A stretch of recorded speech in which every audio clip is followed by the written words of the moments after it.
Hello, everybody. It is your man, Jim Baird here, and I'm doing a little channel update because I unfortunately did not get a video up this week. I just got back from the Yukon. It was a little bit nuts, my journey home, and I actually ended up going up to a water access camp in the Bancroft area that's my parents own, and taking the boat out there at like 2 a.m. after leaving Whitehorse first thing in the morning. So it was very it was a heavy day. That I spent a bit of time there, just catching up with family and stuff like that, and then after that drove home. So I've been going through tons of footage. I got a lot of cool footage from the trip. I paddled the Heart River, and I lived, as you can see, or else how would I be doing this interview if I wasn't alive, right? So yeah, really cool stuff to share. I climbed up a mountain. In general, I saw a lot of wildlife: Dall sheep, moose, caribou.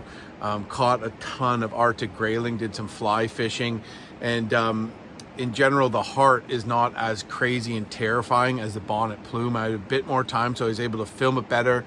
But also, once I got to the Peel, I ran what is probably the most insane, huge big water wave train I've ever run in my life. And actually, it's good now that I got out and it's been a few days. A friend told me that there's been forest fires around Mayo, Yukon, where I spent some time and actually ate boiled porcupine that I cooked up with the instruction of an elder there, which is a traditional Gwich'in food. Is actually really delicious. Hung out with some locals, but the town has been evacuated due to forest fires, and even some people paddling rivers of the Peel watershed had to get evacuated, I heard, by helicopter because of really smoky fires encroaching on them, and had to leave all their gear in the wilderness and just ditch it and pay a fortune to get helied out. So crazy chain event. So it sounds like I got in at a good time. I wish the best of luck to all those people in retrieving their stuff. Glad they're all safe. So yeah, I just want to say stay tuned, because there is going to be some awesome content from my latest solo adventure in the Yukon Territory coming out. Probably next week is when you'll see the beginning of it. And I'm hoping to do, I don't know, multiple episodes. I'm not sure how many exactly, but probably at least 9. Then the family and I are leaving for the entire months of September, and we are driving in a camper trailer up to northern BC to a small community called Telegraph Creek, where we are going to canoe the lower Stikine River into Alaska, all the way to Wrangell, Alaska, where we are then going to jump on a jet boat and have it return us to Telegraph Creek. So pretty exciting. Lower Stikine River is remote, but going to be, I think, a safe trip for the kids. But we're going to deal with, cooler temperatures by that time of year, and a lot of rain. It rains half the time. Half the time it's raining in the coastal rainforest in northern BC and southeast Alaska. So yeah, we're going to Alaska, baby.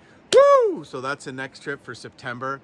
When I returned home, my vegetable garden had blown up. My corn is over 8 feet tall. We had some rough weather. The beans have grown right up it. We had some rough weather that snapped and killed some of the bean plants. Some stuff got eaten, but overall it's blowing up. The squash is doing amazing.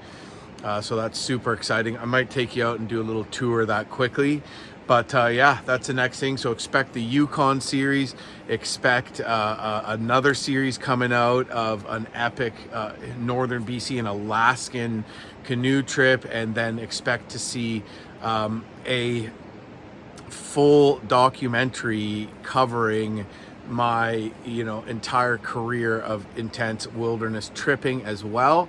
Hoping that's going to be out in winter. And stay tuned to hear when you might get to see more episodes of our show Home in the Wild on Nat Geo and Disney Plus. Hoping to have some news on that soon. So yeah, stay tuned.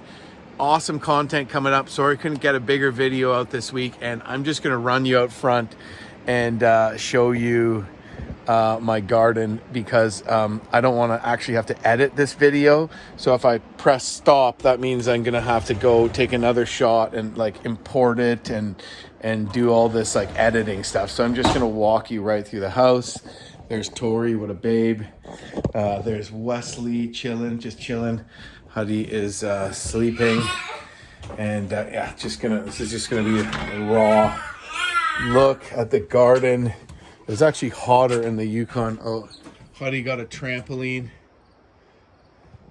Huddy got a trampoline while I was gone. I think Tori needed something to keep him busy. And here we go. Look at this. Huh? Look at the squash. It's right down on my driveway. Crazy.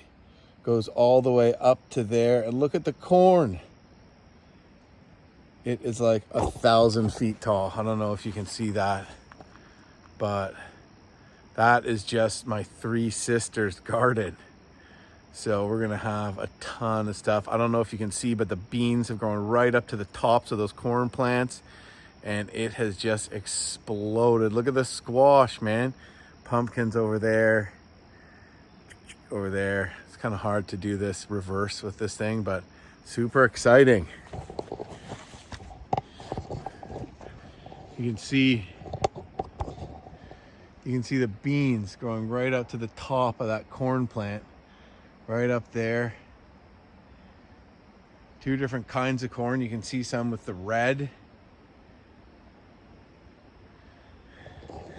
So we're worried that it's going to be ready when we're away in Alaska and BC. So we're going to have to get some family member to come here and harvest for us maybe. Anywho, thought I'd share that too. All right, we'll see you next week with my awesome Yukon adventure. See you then.